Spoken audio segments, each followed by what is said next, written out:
الله وكفى وسلام على عباده الذين اصطفى أما بعد.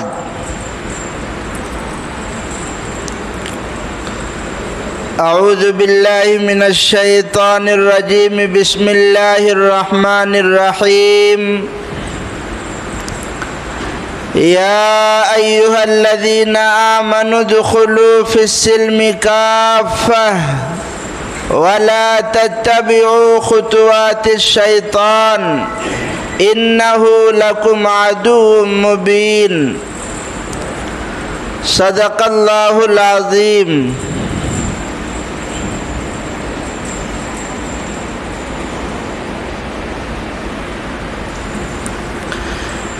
میرے محترم بزرگوں اور دوستوں،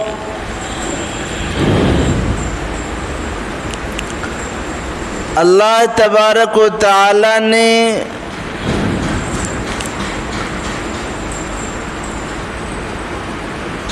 ایک قیمتی چیز ہمیں جو عطا فرمائی ہے وہ ہماری عمر ہے، ہماری زندگی ہے۔ حدیث پاک میں جناب رسول اللہ صلی اللہ علیہ وسلم نے ارشاد فرمایا، نعمتان مغبون فیہما کثیر من الناس۔ دو نعمتیں ایسی ہیں جس کے بارے میں لوگ غفلت میں ہیں، اس کا استعمال صحیح نہیں ہے۔ الصحۃ والفراغ، تندرستی ہے اور دوسرے ٹائم۔ آج کسی سے پوچھو کوئی کام، اگر بولے گا ٹائم نہیں ہے، اب بیٹھ کے کیا کر رہا ہے؟ پان کھا رہا ہے یا سگریٹ پی رہا ہے؟ تو پان کھانے والا بھی سگریٹ پینے والا بھی بولے گا ٹائم نہیں ہے۔ حالانکہ یہ دور ایسا ہے سب سے زیادہ فرصت میں انسان ہے، لیکن ٹائم کا رونا، وقت کا رونا ہر ایک کو ہے۔ کسی سے ارے بھائی ٹائم نہیں ہے، بیٹھ کے غیبت کرے گا، چغلی کرے گا، سب کچھ ٹائم نہیں ہے۔ انسان کی صحت اور تندرستی اللہ کی بے شمار نعمتوں میں سے ایک قیمتی نعمت ہے، تندرستی۔ لیکن تندرستی ہے کہاں؟ آدمی اس کی حفاظت کہاں کرتا ہے؟ اللہ تعالیٰ نے دیا ہے تو اس کی حفاظت کرو۔ اب یہ سب حفاظت کے کیا طریقے ہیں، وہ سب جب آدمی کو معلوم ہوگا تب نہ کرے گا یا آدمی سیکھے گا۔ تو یہ دو نعمتیں ایسی ہیں کہ آدمی، یہ تو دو نعمتیں جو ہے ہی قیمتی، اس کے علاوہ اللہ کی بے شمار نعمتیں ہیں جس کے بارے میں اللہ نے فرمایا، وَإِن تَعُدُّوا نِعْمَةَ اللَّهِ لَا تُحْصُوهَا۔ اگر تم اللہ کی نعمتوں کو گننا چاہو تو گن نہیں سکتے۔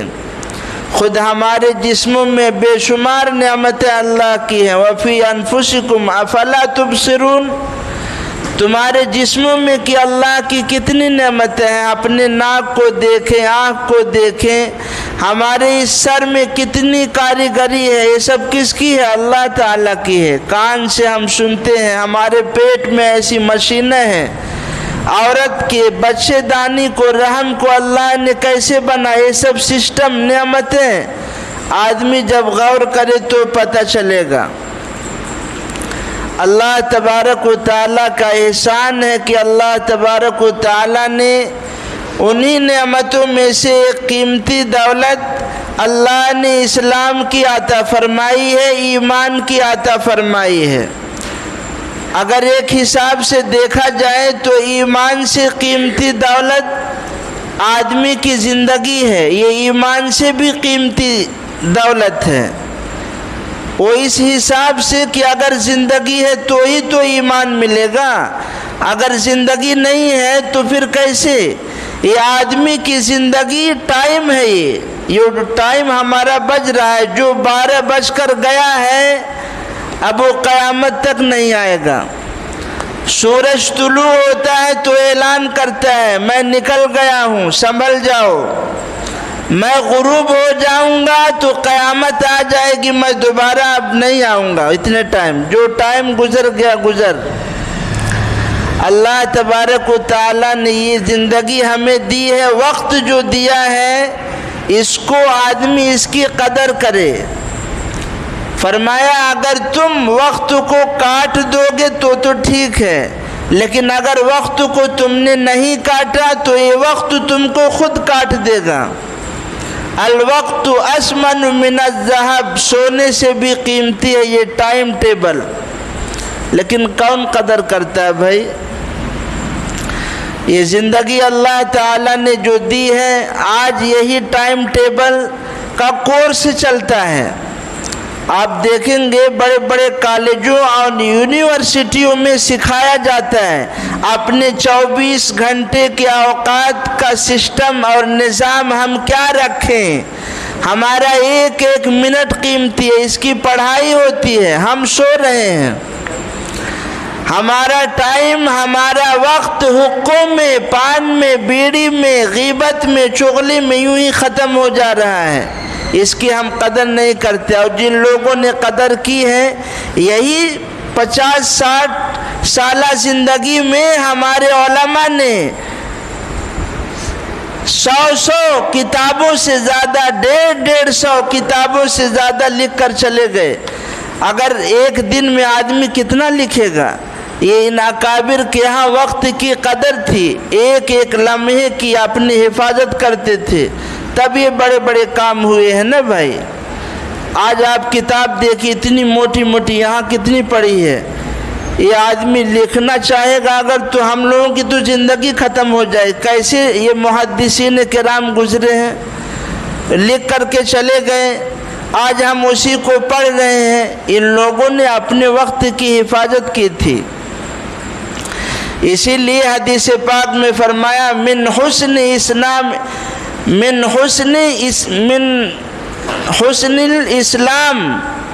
ان ترکہ ما لا یعنی، آدمی کے اسلام کی خوبی میں سے ہے کہ آدمی لا یعنی چیزوں کو ترک کر دے، چھوڑ دے۔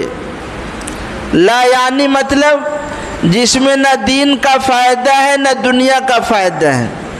اب یہاں ہمارے یہاں بھنگار کا کام ہوتا ہے، ہر آدمی کو معلوم یہ کاغذ ہم لیں گے تو پیسہ ملے گا ہم کو، وہ اپنا منافع سوچ رہا ہے، اس لیے جو گٹکے کی پیکٹ ہوتی ہے اس کو بھی رکھ لیتا ہے۔ لیکن اگر اسے معلوم ہو کہ ہم یہ پیکٹ اٹھا لیں گے، یہ کاغذ ہم اٹھا لیں گے، اس پہ پیسہ ہمیں نہیں ملے گا، بتاؤ اٹھائے گا وہ؟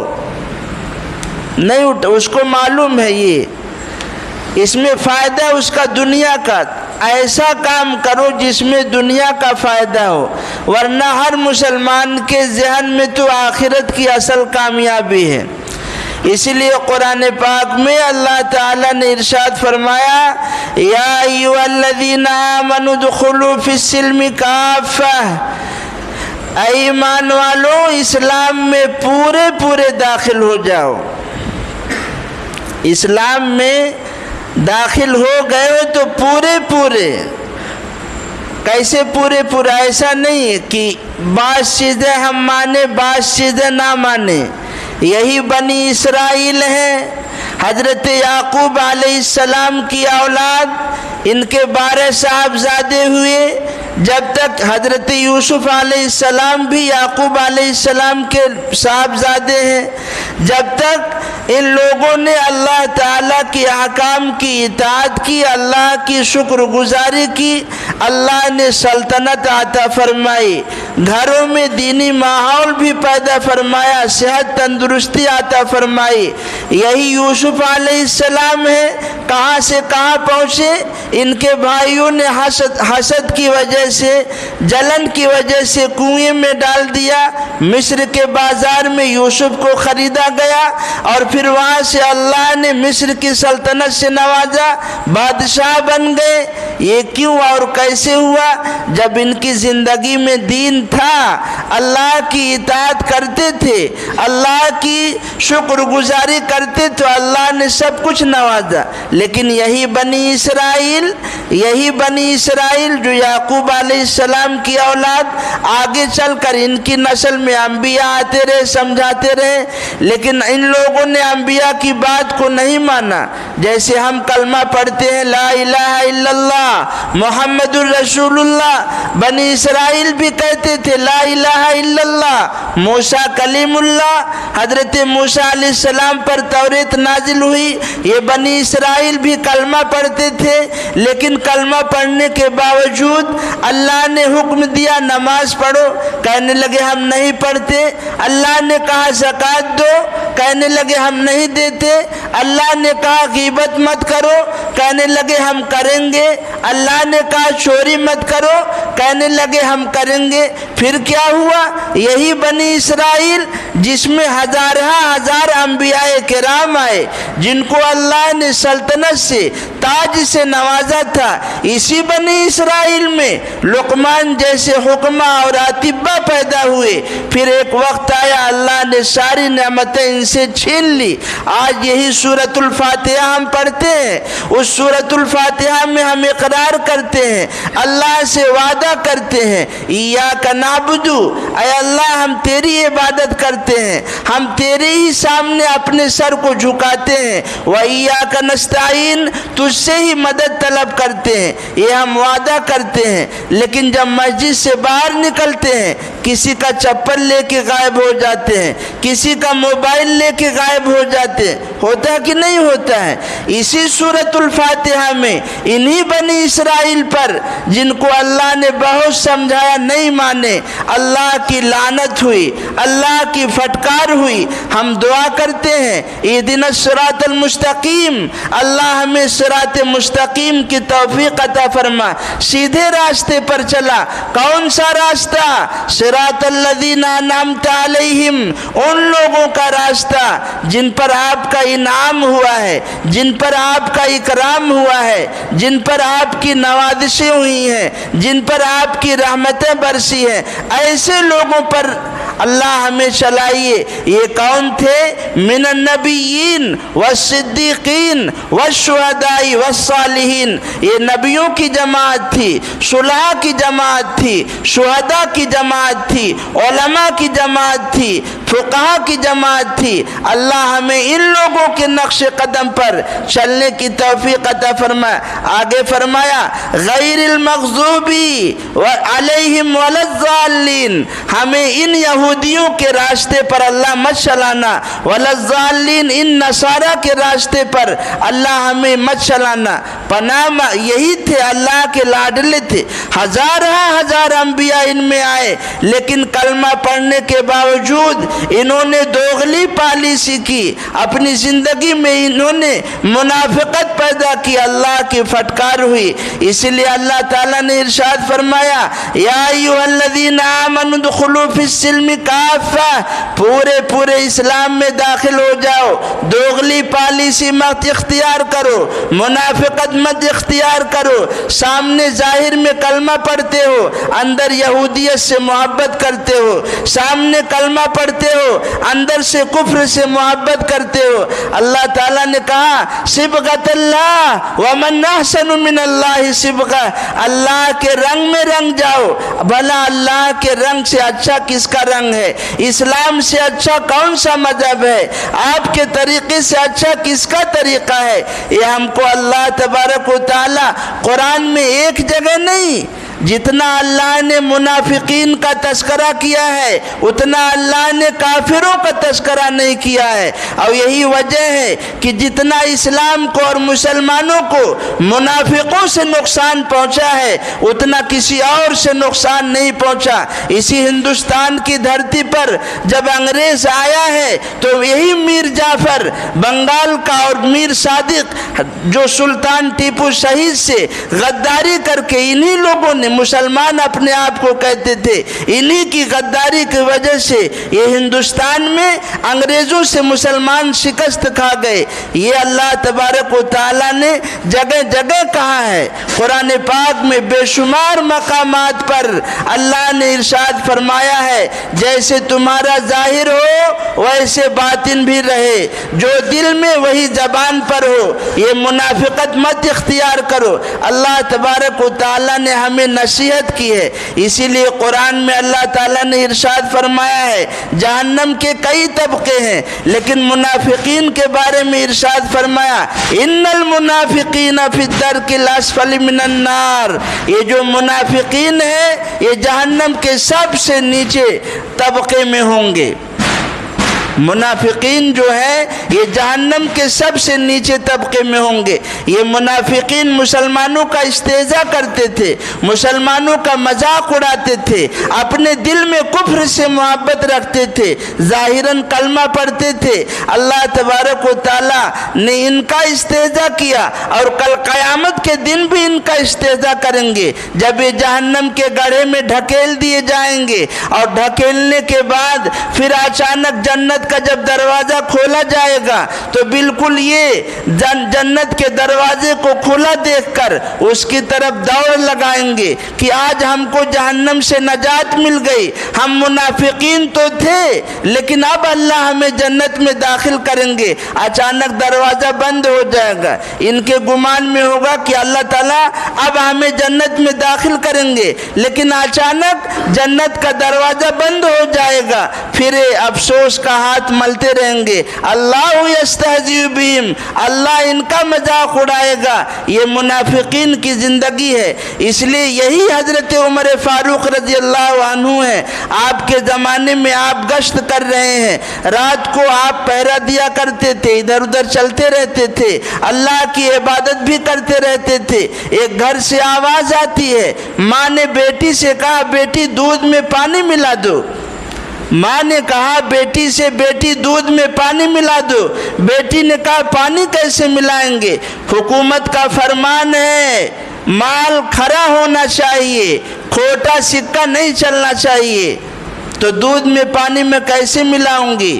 ماں نے کہا بیٹی یہاں حضرت عمر کہاں دیکھ رہے ہیں، تو بیٹی نے جواب دیا اگر عمر نہیں دیکھ رہے عمر کا خدا تو دیکھ رہا ہے، یہ قانون تو اللہ کا ہے، اللہ دیکھ رہا ہے۔ حضرت عمر رضی اللہ عنہ نے اس کے گھر پر نشان لگوا دیا اور صبح کو عدالت میں حاضر کیا حضرت عمر رضی اللہ عنہ نے، اور وہ جو لڑکی تھی اس لڑکی کا نکاح حضرت سیدنا عمر فاروق رضی اللہ عنہ نے اپنے بیٹے سے کرا دیا، اور پھر اسی سے یہ حضرت عمر ابن عبدالعزیز جیسا خلیفہ اور عادل حکمراں پیدا ہوا۔ یہ کس کی برکت تھی؟ تقوی کی برکت تھی۔ اللہ تبارک و تعالیٰ نے اسی لیے کہا ہے کہ جیسے ہم دل کے سچے ہوں ہمارا ظاہر بھی اچھا ہو، ایسا نہ ہو۔ دیکھیے اگر ہم نفاق جو ہے، اگر ہم اپنے دل میں کفر سے محبت رکھتے ہیں، اسلام سے ہمیں نفرت ہے، تو یہ ہمیشہ کا جہنمی ہے، یہ ہمیشہ جائے گا۔ لیکن یہ تو ایسا ہے، جہنم کے اندر ایک طبقہ ہے، ایک کنواں ہے، اس کا عذاب ایسا ہے کہ جہنم خود اس کنویں سے پناہ مانگتی ہے۔ یہ ایسے لوگوں کا ٹھکانہ ہے جو منافق ہوں گے، سب سے سخت عذاب منافقوں کو ہوگا۔ لیکن ایک وہ ہے مسلمان ہے، جیسے بنی اسرائیل کلمہ پڑھتے تھے، ہم بھی آج کلمہ پڑھتے ہیں، لیکن ہم اپنے ظاہر کو دیکھیں، ہماری زندگی میں ہمارے دل میں کتنا آپ صلی اللہ علیہ وسلم کی محبت ہے، ہمارے ظاہر میں کتنا آپ صلی اللہ علیہ وسلم کا طریقہ ہے۔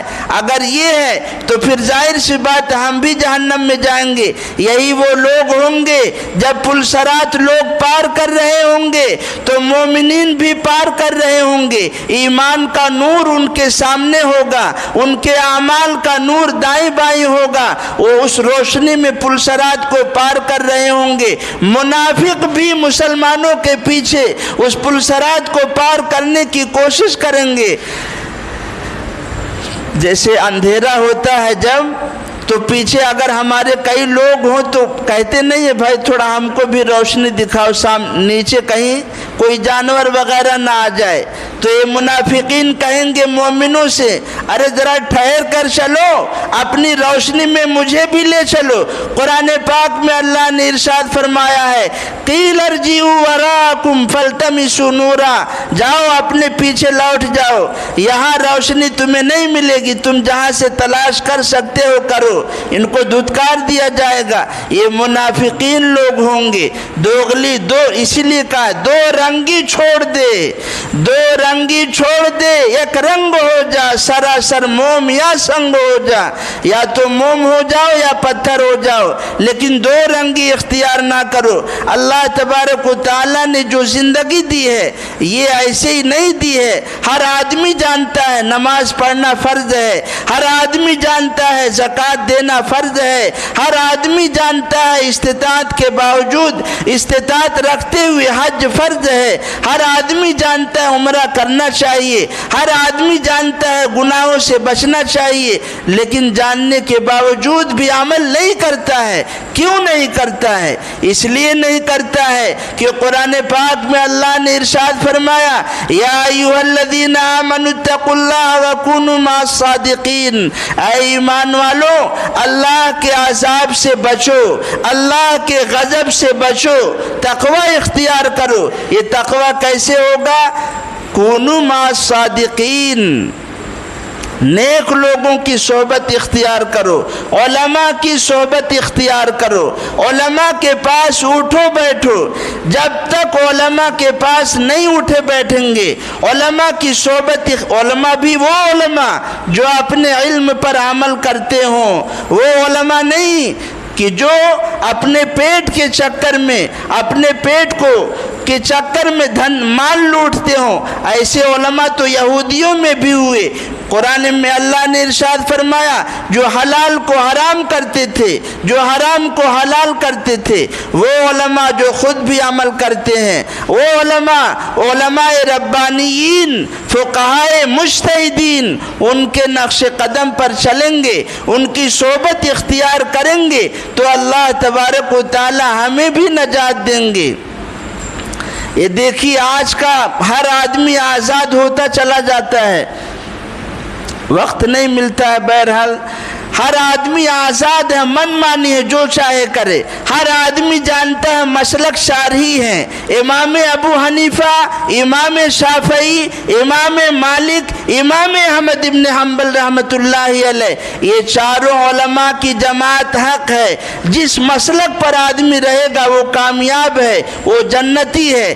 اس کے ہٹ کر اگر کوئی کسی آزاد مذہب رکھتا ہے، آزادانہ خیال رکھتا ہے، ظاہر سی بات ہے وہ گمراہ ہے، اس کا ٹھکانہ جہنم ہے. اس لیے کہ اب قیامت تک جب تک ظہور مہدی نہیں ہو جاتا، نزول عیسیٰ نہیں ہو جاتا، ان چار مسلک کے باہر اگر کوئی بھی راستہ اختیار کرے گا وہ گمراہیت میں داخل ہو جائے گا. یہ علماء وہ ہیں جو علماء ربانیین تھے، فقہائے مجتہدین تھے، جن کی اتباع کا اللہ تبارک و تعالی نے حکم دیا ہے. اگر مان لیتے ہیں، ایک فرض کر لو ہم ان کی بات پر مان رہے ہیں، یہ کیا اپنی طرف سے بتا رہے ہیں؟ ارے آدمی کنواں کھود کر اگر وہ یہ دعویٰ کر دے کہ میں خود جو ہے پانی کا پیدا کرنے والا ہوں، اس سے بڑا بیوقوف کون ہے؟ یہ جو ائمہ گزرے ہیں کیا انہوں نے اپنی طرف سے کچھ دین کی بات کی ہے؟ انہوں نے قرآن و احادیث سے نکال کر، جیسے انجینئر زمین سے پانی نکال کر پبلک کو دے دیتا ہے، وہ یہ دعویٰ نہیں کرتا کہ میں پانی کا پیدا کرنے والا ہوں. ایسے یہ لوگ قرآن و احادیث سے سمجھ کر امت کے سامنے مسائل کو رکھ دیتے ہیں، امت اس پر عمل کرے. اگر فرض کر لو قیامت کے دن ہماری پکڑ ہو گئی کہ تم نے ان کے نقش قدم پر کیوں چلا، ہم تو کہہ دیں گے ہم ان کی بات پر عمل کرتے تھے، آپ نے کہا تھا ان کی بات پر عمل کرو، کونوا مع الصادقین، ان کی بات پر عمل کرو. ہم نے کر لیا، ہم تو چھوٹ جائیں گے۔ اب مسئلہ رہا ان کا، اب ان کے بارے میں شریعت کیا کہتی ہے؟ یہ فقہائے مجتہدین تھے جنہوں نے اجتہاد کیا تھا۔ حدیث پاک میں ہے، روایت کے اندر ہے، اگر مجتہد اجتہاد کرتا ہے اور اجتہاد ثواب کو ہو جاتا ہے، یعنی درست ہو جاتا ہے، اس کو 2 اجر ملے گا، لیکن اگر غلطی ہو جاتی ہے تو 1 اجر ملے گا۔ بات سمجھے؟ نقصان کبھی نہیں، وہ بھی جنتی ہم بھی جنتی۔ اس لیے یہ جو سسٹم چل رہا ہے دنیا کا اس وقت، ہر آدمی بس آزاد خیال، کچھ بھی کرو کچھ بھی بولو، اسلام ہمارے دل میں نہیں۔ ہمارا ظاہری لباس، ہمارے چہرے پر داڑھی، ہمارے سر پر یہ کیسی منافقت ہے؟ ہم رسول پاک صلی اللہ علیہ وسلم سے عشق کا دعویٰ کرتے ہیں، آپ کی اتباع کا دعویٰ کرتے ہیں، اپنے آپ کو مسلمان کہتے ہیں، ہم ظاہر میں کیا ہم مسلمان ہیں؟ حدیث پاک میں جناب رسول اللہ صلی اللہ علیہ وسلم نے ارشاد فرمایا، علامت المنافق ثلاث، منافق کی 3 علامت ہے، اذا حدث کذب واذا وعد اخلف واذا خاصم فجر وفی روایت واذا اؤتمن خان۔ رسول پاک صلی اللہ علیہ وسلم نے ارشاد فرمایا، منافق کی 3 علامت ہے، اذا حدث کذب، جب وہ بات کرے تو جھوٹ بولے۔ سوسائٹی میں دیکھیں ہم کتنا ہم جھوٹ بولتے ہیں، دن رات جھوٹ، گھر میں جھوٹ، باہر جھوٹ، مسجد میں جھوٹ، مسجد میں دنیا کی بات، ہم مسلمان کہتے ہیں اپنے آپ کو، جھوٹ بول کر اپنے اوپر منافقت کی مہر ہم لگاتے ہیں، ہم منافقت اپنے اندر پیدا کرتے ہیں۔ آدمی کسی سے جھگڑا ہوتا ہے، منافق کی نشانی ہے، اذا خاصم فجر، جب وہ بات کرے جھگڑا کرے تو گالی گلوش۔ آج ہماری اگر کوئی عزت پر آنچ ڈال دیتا ہے ہم غصہ ہو جاتے ہیں، ہم اس کو گالی گلوش کے القاب سے یاد کرتے ہیں۔ یہ ہم مسلمان ہیں؟ آدمی کے پاس امانت رکھی جاتی ہے، اس میں خیانت کر دیتا ہے، ہم جو وعدہ کر دیتے ہیں وعدہ کی خلاف ورزی کر دیتے ہیں۔ بلکہ ایک روایت میں وَإِن صَامَ وَصَلَّى، اگر یہ آدمی نماز پڑھتا ہے، اگر آدمی روزہ رکھتا ہے، اپنے آپ کو مسلمان ہونے کا دعویٰ کرتا ہے، لیکن یہ علامتیں اس کے اندر ہیں، وہ پکا منافق ہے۔ آپ اس کو معمولی سمجھ رہے ہیں، قرآن میں آپ اٹھا کر دیکھیں، کفار سے زیادہ تذکرہ منافقین کا ہے۔ آج ہماری جو دوگلی زندگی گزر رہی ہے اور دوگلی پالیسی ہمارے دل میں اگر ہم ٹٹول کر دیکھیں، میں قسم تو نہیں کھاتا لیکن اپنے دل کو ہم ٹٹولیں، یہودیت سے محبت ہے، کفر سے محبت ہے، اسلام سے ہمیں نفرت ہے۔ یہ اچھا ہے، اللہ کا کرم ہے کہ امتحان ابھی نہیں ہو رہا ورنہ چھٹائی ہو جاتی کہ یہ پکا منافق ہے، یہ پکا مسلم ہے۔ جب حالات آتے ہیں تو پتہ چلتا ہے یہی بغداد ہے، یہی اندلس ہے۔ جب حالات آئے تو ہزار لوگ اسی ہندوستان کی دھرتی پر، جب انگریز آیا 1601 میں، اس کے آنے سے پہلے عیسائیت کا یہاں پرچار ہو رہا تھا، لوگ عیسائیت کی تبلیغ کر رہے تھے۔ اسی کیرانہ کی دھرتی سے ایک عالم مولانا رحمت اللہ کیرانوی اٹھا اور اس نے ہندوستان میں ہی نہیں باہر ملک میں، ترکی میں جا کر کے عیسائیت کو چیلنج کیا کہ اگر تمہارے اندر طاقت ہے، اگر تمہارے اندر دم ہے تو آؤ مناظرہ کر لو۔ یہ علماء دیوبند کا ایک اس وقت میں جب انگریز کا یہاں تسلط تھا، اچھے علماء کی زبان کھل نہیں رہی تھی، ایسے موقع پر ایک مرد قلندر مولانا رحمت اللہ کیرانوی اٹھا تھا۔ یہ حالات بہت سنگین ہیں، اس کو سمجھنے کی کوشش کیجئے، صدق دل سے توبہ کر کے اپنا ظاہر بھی اپنا باطن بھی اللہ سے رو دھو کر سنوارنے کی کوشش کریں۔ اللہ تعالی عمل کرنے کی توفیق عطا فرمائے۔ وآخر دعوانا ان الحمد للہ رب العالمین۔